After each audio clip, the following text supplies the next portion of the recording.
Here we go, baby. Another episode. Welcome to British Business with Matt Holland, and I'm joined by my co-host, Charlie. How are you, Charlie? Do you know what, Matt? I'm going to start off with a rant. Oh, here we go. It's only because it's very recently happened. It's happened just now. Just So, one second. go on. Pause on that. My Yeah. mum loves you, by the way. Your mum does? Yeah. Oh, She said you're just lovely. I thought that was really nice. She listened. that to is the nice. episode. I'll take that.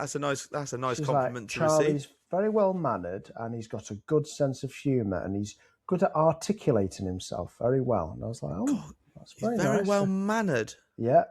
And my wife Amy likes you. So, Neither have had me round for dinner.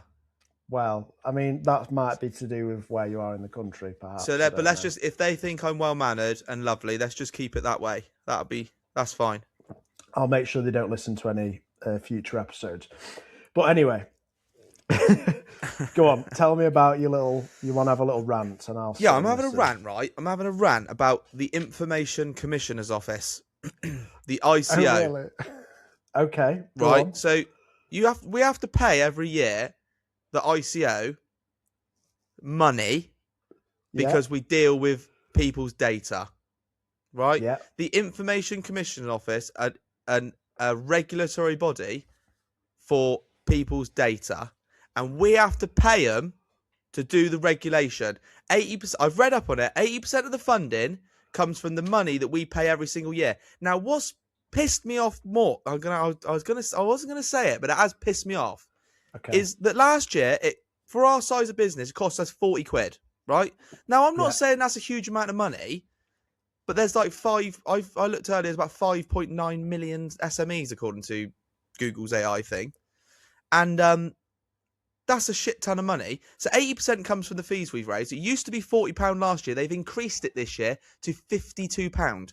Now, in percentage terms, That's a 29.8% increase in their funding year on year. Well, it's just it's another tax, isn't it? Exactly. Now, can I just say something? It's wound me right up today because I'm thinking I don't get shit all for that. Oh God! Right. Well, listen. I just need to full disclaimer. This is hilarious. This is absolutely hilarious. This is cracking. So I've not put you up to saying any of that, have I? No, you have not put me up to saying any of that. I wrote it down because I was like, it annoyed me so much. I've got no notes, apart from this one line that says, the pod ICO fees increased 29.8%. So 29.8%. Do you know what my wife does for a living? She don't work for them. Yeah, she does. Shit! Oh, she's definitely not going to think I'm lovely anymore. Oh my God, that's so funny. Oh my God. Did you not know that? No, I did not know that. There we are. Oh my God, can you believe that? Can you believe that? Yeah. We've just been talking about oh my God, they're going to hate me. But I still don't like it. I still don't like it because you combine that with everything else. A 29.8% increase. Well, it's on top of everything, isn't it? And I suppose I would say that's very much. I would say that's a higher than inflation raise. Well, it's every government organisation, every business is feeling the pinch, aren't they? So they're all big time. If you think about, I know my brother's wife works for the Environment Agency. It's probably similar over there. They'll be putting up their charges to. I don't know whether they're self-funded. I'm not sure. But I know the ICO is. But either way, all these organisations increase costs because of national insurance, minimum wage is going up again. So it means middle management and middle wages go up. Wage inflation, it's just constant. So in one way, it's like, whoa. But yeah, I mean, the problem with it is with the ICO and these organisations is, are they efficient? I don't know. I don't even know what they do. Well, Amy, comments, my wife, she needs to enlighten us. Yeah, that'd be great. Need some insider scoop. So what? Amy, I'm sorry for my rant. I'm glad you have employment from the ICO, but please, can you tell me what they do with my £52, please? Yeah, that they take from me every year and threaten me, by the way, with £4,000 in fines if I don't pay it. Yeah, that's not. It's a little bit like the BBC license, isn't it? That, you know, when the BBC. Oh, don't get me started on that. Do not get me started on that tax, please. When was the last time you watched the BBC? To be fair, I did watch The Night Manager, which is a BBC / Amazon, I think, maybe, program. with Tom Hiddleston, and it is very good. That was very good. Yeah. But that is the last thing I've watched on like an iPlayer related thing, I think. I did see that. I mean, I see BBC News pop up and tell me that the UK economy grew by 0.1% I at the know. end of How is last year. that? How is that in the Like, news? isn't it so fantastic that it just managed to grow by 0.1%? I just, after they've done all the calculations and they've pulled in all the information and they've got on the calculators and on the computers, 0.1%, I know. Like, honestly, 0.1, and yeah. then When I underneath it says businesses are feeling the pinch. Yeah, which is, I Yeah. mean, we're the ones that are driving that growth in the economies. Oh Like, god, I it's mean, stupid, like, isn't it? it is 0.1%. mad. It is mad. So, what's going on in Charlie's world apart from his beef with the ICO and my wife? That is what's been Amy, going on in my world today. Amy is not Big sending you a time. Christmas card. I'll tell you something right now. After Okay, that, I think that's probably fair, to be honest with you, yeah. after that one. But Well, that, well, it was unscripted, wasn't it? We didn't know that, did we? yeah, I might be getting, there could be some violence towards me when she hears this episode. But You'll anyway, still we'll have your see. dinner cooked for you, mate, I'm sure. I cook You're dinner as well. you're I'll well have you looked know. at. You're very well looked after. I am. I'll You're very admit well that. looked after. What's going on? Much the same, really. Talking to people about decorating clothes. It's still absolutely raining cats and dogs down this end of the country. I don't know about what it's like up your end, but It's absolutely fantastic. I love it. I love the rain. you're joking, aren't you? No, I'm serious. It's fantastic for business. Mate, it's been yeah, I might okay, fair enough. But what about your life? What about you? Well, What about your good the fields? well, the fields need water, and to be honest Not with the you, bloody fields, your fields. How you feel? Bloody how I, fields. That's the sorry, is that, farmer in him talking. Oh my god. I went for a run yesterday, and me and Rob went down the canal, and it was quite nice, cool weather, and then we got caught in the rain, and I quite like the rain. You see, I prefer it when it's wet and cold and miserable than when it's That's a sunny. northerner in you, that is. What do you mean? That's a northern thing, that is. Oh, I tell you, don't know about honestly, mate, I'm so fed up with it. I can't. I mean, in my long career, my that. Yeah, 34-year career, I can't remember it raining for as long as it's been raining down here. yeah. Flooding everywhere. Well, it wasn't. Fields are flooded. All the valleys are flooded. It's just shit, Yeah, mate. It's just yeah, shit. yeah. You don't wish any of that on anyone, but I mean, it's good for selling waterproof coats. That's all I'm saying. Yeah, I don't think it's great for a B2B though. I don't think it's great for B2B. I disagree. No, well, think of it like this. So you got loads of roofers on the books, you got bricklayers, you got builders, you got people that are working outdoors. That when there's a time in which you're not sure when you can get out to finish a job, or you're not sure when you can start one, and things are being postponed, and you're sending lads home for days here and there, and the money's not coming in. Why are they going to want to go and spend more money with us on clothing? I just think, and I also think it's like very much like I think business and growth and stuff is very much like feeling generated, isn't it? It's feeling orientated. If you feel positive and things are going in the right direction, you're more willing to spend money. I think if things are a little bit gloomy and the news isn't so great and you're not sure when you're going to be out on the roof next, then I just think it just reduces everything. And I think for people like us, I think it affects us. Interesting. So my thoughts on that are, I can kind of get it from maybe like an embroidery mid-layer perspective. What we see on our websites is whenever it rains, we see average order value go up, and that's because people are buying heavier duty products, so big waterproof coats, more layers. So in the summer, we'll be selling t-shirts, shorts, and then if we have a wet period in the summer, people are buying lightweight waterproof, which the value of them is higher. And it's not a want, it's a need. Like I get that. Our customers, farmers, dry stone wallers, people living in the countryside, people got dogs.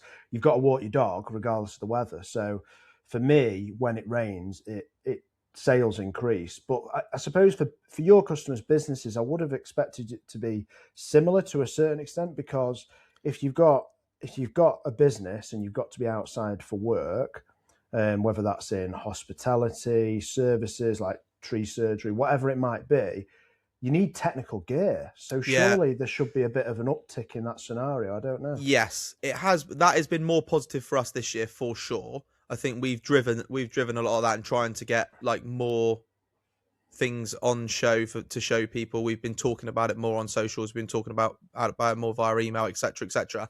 And I think that has been positive.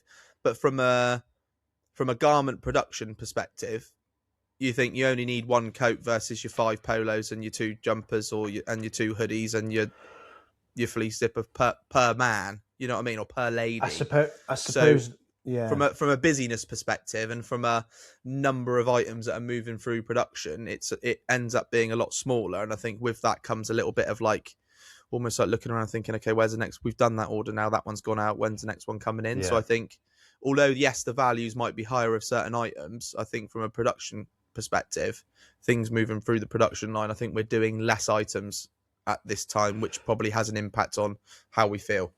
I'm with you. So basically, if you had a business where you had a team of people that were working outside, you get all their mid layers and mid to outer layers embroidered, but you only have one coat embroidered per member of staff. You don't need 3 coats because they don't need to wash it because it's an outer layer. So absolutely, and you'd use that for a few months, wouldn't you? And then you tuck it away for 6. So I'm with you now. Okay, makes sense. Anyway. So what are you doing about it? Talking to more and more and more customers and trying to sell more and more and more different things. Yeah, I think customer engagement is important. Well, on my end, I've been talking to what's been going on this week. It's been busy. It feels like a bit of a blur. I struggled on Monday, Tuesday.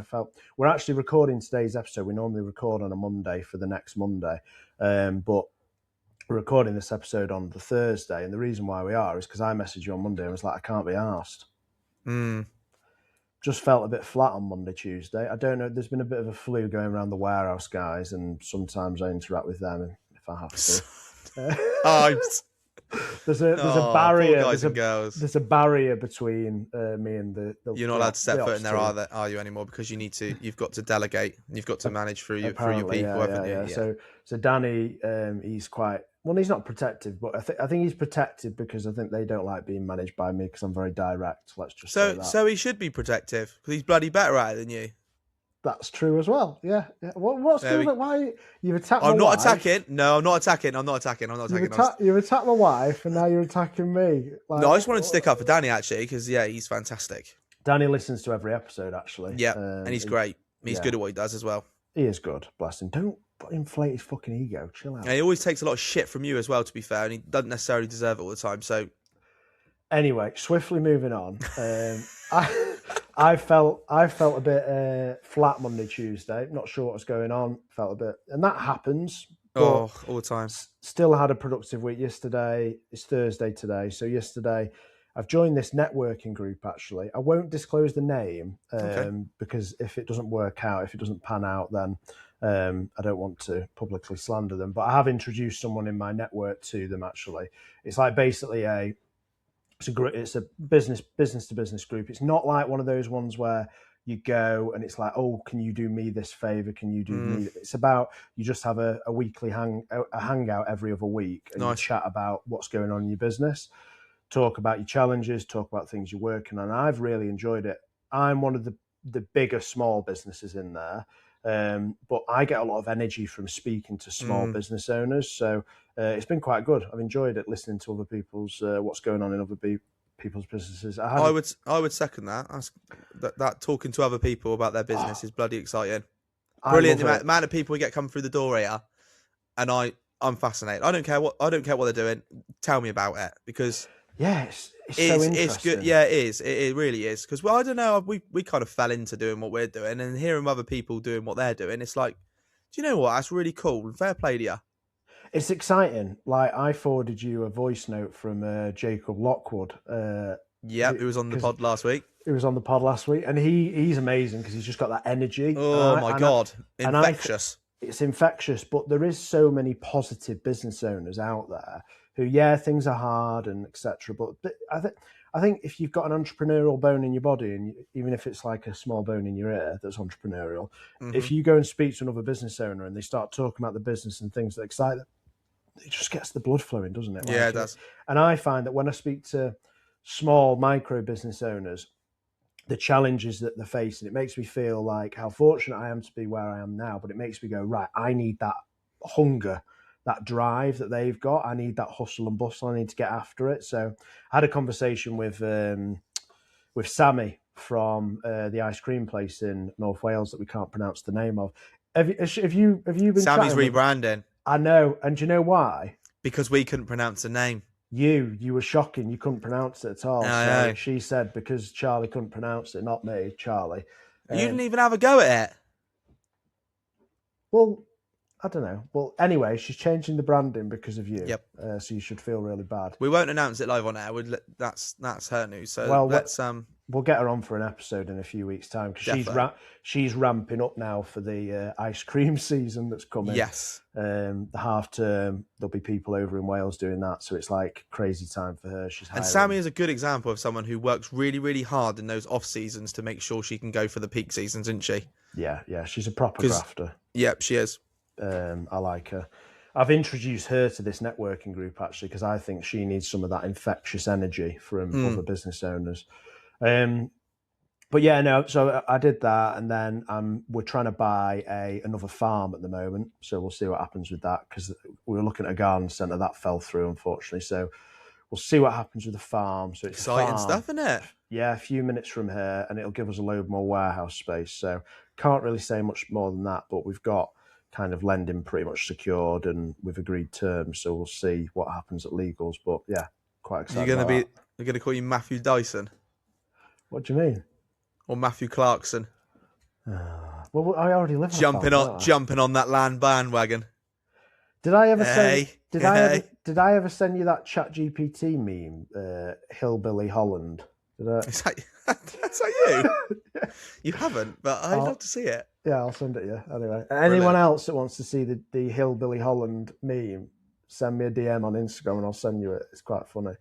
It was a chat GPT generated image. I was doing a chili night for the family, and it was like chili with Hillbilly Holland. It's quite funny. It's got a sense of humour, obviously. Anyway. Excuse me. So quick reaction to last week, Charles. Yeah. We've just wasted 17 minutes of everyone's time chunnering on. It'll be fun though. So we'll keep this sharp and snappy, and then we're obviously going to film the next week's second episode as well, straight after this. So the first thing. So what did you think of Jacob last week? I love him. I absolutely love him. The energy that bloke brings to any conversation is immense. And also his passion for his brand and for what he believes in terms of British manufacturing. Like, there's not one part of you that will listen to him and think, cool, I'm not so sure he's so sure about what he's doing. He is absolutely dialed in to what he is trying to achieve. And do you know what? I wish I was a little bit more like that. Because I think sometimes I'm a little bit slightly cautious. He's like, nah. We are getting it, and we are going to do it. Yeah. And I think, God, fucking hell, man, that's admirable, really, isn't it? He's had a hard road this last year, and I think I bet. Jesus Christ, doing what he's doing, bloody hell. And I think he feels like he's turning a bit of a corner with it. And we exchanged a couple of messages the other day, and I didn't want to like damper his spirits slightly, but he's got a long, hard road ahead of him. But we all have, do you know what I mean? But I think when you've got that mindset and that kind of like can-do, enthusiastic energy and kind of, And do you know what? People should listen to him and follow him on Instagram because it's inspiring, his energy. I love it. So anyway, Wednesday waffle, the Wednesday waffle that he does as well. That's a great concept. That is fantastic. Yeah. Just kind of, he basically for people listening. Go on, type in Lockwood Premium Smocks. British Smocks or Lockwood Smocks on Instagram, and then do the same on YouTube. But if you go on YouTube, he's got this thing where he checks in like a kind of. We've joked around checking with Charlie, but it's Wednesday waffle where he just has a bit of a waffle about what's happened during the week. And it's just a great little concept. I don't know where he kind of got the idea from, but yeah, it's cool. So, that was good last week. So this week, we've not got a guest on. We're just having a bit of a catch up. Maybe next week we'll have another guest on. Don't think we've got anyone lined up. We'll see what we can do, or maybe it'll just be us. You've had a little rant about the ICO, which was good fun. I'm sure Amy's going to enjoy that. And then we were going to have a bit of a chat about business rates and or VAT. We might save business rates for the next episode. But VAT, do you want to know? I won't say Go on. Was it yesterday or the day before? I had to pay my VAT bill. God. Could you imagine? Fucking horrendous. Yeah, so VAT. You're going to keep that one under wraps? You're going to tell us what it is? You don't have to. It was a lot. Yeah. I think it's a killer, isn't it? Yeah. The problem I have, I mean, obviously we all know we're collecting VAT on behalf of His Majesty's Revenue and Customs, but it still never feels great seeing that money leave your bank account. And the other problem I have with it is like all the other money that goes out of the business, we've got someone in the finance team that processes all the payments, and then Robert approves it. But because of the amount that it was, I had to do it myself. So it's just like grim. So that went out this week. Best part of £500,000. There we are. I'll say it. Oh my fucking hell.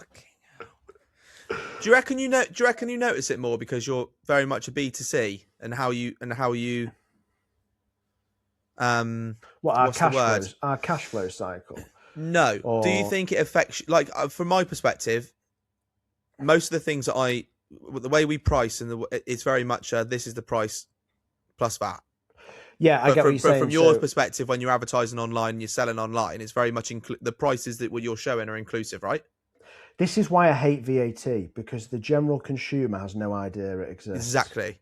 So and I think it's less it pisses me off. Don't get me wrong, and it's really hard to find that flow of money to then go and pay the chunk, but I think its impact is far more limited for me because the way I'm talking to customers on a day-to-day basis and the way we're quoting and selling stuff is very much this is the price plus VAT. And obviously most of the people in which we work with are going to be VAT registered. So it's kind of like almost like negated, and people kind of just ignore that. They transfer the money, but they ultimately know that in the VAT return it's going to be, cancelled out to some degree based on what they're selling. But for you guys, direct consumer, they're seeing that end value, and they're saying that they're deciding whether or not that is good value for them and whether or not they can afford it. But the reality is that 20% of it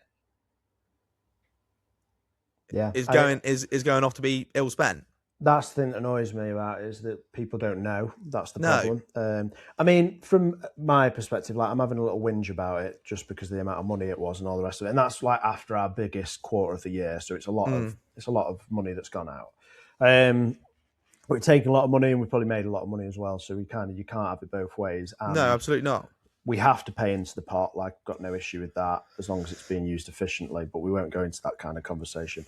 But for me, VAT, like, I don't mind it if it's, as I say, if it's being used efficiently. I think we buy things where we get it we get the VAT back. So a little bonus there. I mean, would I get? I don't think we should get rid of it, but I just think it should be. I think it should be more transparent. Like when the consumer is buying, they understand. I mean, technically at checkout on our website, the VAT is there on every purchase, so they can see the breakdown. Don't make a blind bit of iota. Don't make a blind bit of notice to them. Does it? Don't affect them at all. It's like, this is the price that you've got to pay, unfortunately. Yeah, and 20%. But the reality is, to you, it could be 20% cheaper, or it could even be 5% cheaper, or 10% cheaper. Yeah. So yeah, I don't like it. But I mean, from a business perspective, I think my view on VAT is that I think it should just be everyone pays it, in my opinion. I think the threshold is too middle ground at the moment. It either needs to not be there and everyone has to pay VAT, and then it's an even playing field. Yeah. Agreed. Or it has to be like 300,000 turnover or something like that. I think it needs to be significantly higher than it is to give those smaller businesses a bit of an advantage. Do you know what I mean? To get going, and it also simplifies your accounting if you've not got to do VAT quarters until you're doing 300-400 grand a year. So that'd be. I've said that in the past when me and Tom were on doing the podcast together. But anyway, so what I wanted to chat about was hospitality, which has had loads of it's been in the press a lot recently. Pubs from a business rate perspective, but I'm talking about VAT and talking about alleviating cost in that area because, again, minimum wage is going up. And we'll probably talk about that on next week's episode a little bit. It's not called there's minimum wage, and then there's the national living wage, which is, so there's two rates now. And then you've also got something called the Living Wage Foundation, which is an independent organisation. But all three of them have gone up, which means businesses have got to pay their lowest paid members of staff more, which means the people that are just above that have got to get paid more. And it's like, but it's another cost. But then on top of that, when you're in hospitality, you've got labour cost is your biggest cost. It is in a lot of business, but in hospitality, it's horrendous. It's like 30% of your turnover, maybe even a little bit more in some scenarios. And then on top of that, you've got the VAT. And what a lot of European governments are doing now is they're reducing VAT for hospitality businesses. In Ireland, who already have so British business fact of the week. I mean, we're 25 minutes into the episode and I'm just reading that now. But basically, so British business fact of the week, Ireland has committed to cutting hospitality VAT from 13.5%. So they're only at 13.5% for hospitality at the moment. They're cutting it down to 9% from July 2026, reinstating the lower rate used during the COVID support measures. Now, that's very interesting because of increasing labour costs in the West. They know that industry, hospitality, is struggling. So what are they battered, doing? absolutely battered. So they're stepping in and they're supporting hospitality businesses, which is what they should be doing. And don't get me wrong, it's hard for all of us, but hospitality businesses typically have the highest labour cost percentage in relation to turnover than any other industry. That and manufacturing. Energy costs as well. Energy costs through the roof. So meanwhile, in the UK, 20%. What's your opinion? I think it's too high anyway, is my first opinion. Interesting. But I also think that for things like for retail hospitality businesses, for things like restaurants and pubs, should we not be in a position where it's all nice for us to go out and enjoy ourselves and spend a bit of money doing something that we enjoy? Yeah. That's one thing I can't ever fathom. Why should eating out be this once in a blue moon treat that you go and do? Why should you not be able to go and afford to do it more often? I don't get it. What and that's what that sort of thing is becoming. Excuse me. But another thing that really pisses me off about it, now I might be wrong here, but my understanding is that for a restaurant, you buy all your materials, no VAT. You chop it up, you put it in a little dish, you cook it, and you got to charge 20%. Am I right? I'm not sure. So I think I'm right. Okay. Can someone tell me I'm right? Because if I'm right, then that is absolutely ludicrous. Yeah. So I'm pretty sure I'm right as well. Yeah, possibly. I'm not sure. And then you think about all the independents and all the independent there's some great ones in the city of Salisbury. I tell you, there's some really great places. Yeah. They're working their nuts off to be creative. They're working their nuts off to give great ambiance and a great experience and great service, and for the place to look good, smell good. For you to enjoy yourself and have a nice time, because the rest of your life is bloody hectic. And they're getting battered with 20% every single time. And then people like us are turning around and saying, "Oh, that's expensive, isn't it? Oh, that's an expensive steak, that one. I could definitely get that cheaper in Aldi or whatever." And I think, do you know what? Like, I take my hat off to people that are working in that space, because Jesus Christ, must it be hard to try and get things right. Not only are you relying on people's willingness to go out and spend money, but you're also you've got all those other factors to kind of consider, all those different varying costs of labour, all those varying costs of your electricity bill, your gas bill, all those different things, and not and to whack on the business rates anyway. I just think they just get hit by cost after cost after cost after cost. I mean, I hear on podcasts all the time about people talking about what the true value of a cup of coffee should be. Yeah. And it is ludicrous. But then when you consider the fact that someone's got to stand behind there and their wages keep on increases by 6 or 7% each year, it doesn't. And work, the employer, like, it just doesn't make any sense. So I mean, let's just break it down slightly. And we're already recorded 30 minutes, so we'll keep it concise. And we're not experts in this matter, are we? Do you know what I mean? We don't run a hospitality business. I just kind of know what now. My mentor runs a pub. One of his businesses is running a pub.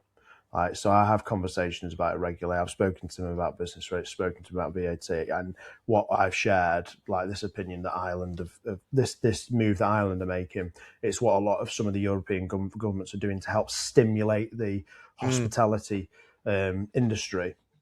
Think about it logically, though, right? If you're, I mean, when we think about, you mentioned before about like people going out and spending money on food and going socializing. Think about culturally this country, about how divided we are. And I don't want to get into politics, but Mm-hmm. how divided we are on things. If we were all going out and socializing more and doing Oh more and God, being out, yeah, right, it'd be better for us. It would. yeah, We'd be out 100%. mixing. So that's one thing. The second thing is, and this is just an observation on my end, but one of my first jobs, well, quite a number of my first jobs were in hospitality. Yeah, so for young people, it's a It's a massive big. employment sector, isn't it? It's So if humongous. yeah, so if Not these only big that, but the grounding it gives you, yeah for service levels from that yeah. early age. Well, these businesses, they're struggling to make money now. So what's Mm-hmm. the first thing they're going to do? They're going to cut labour.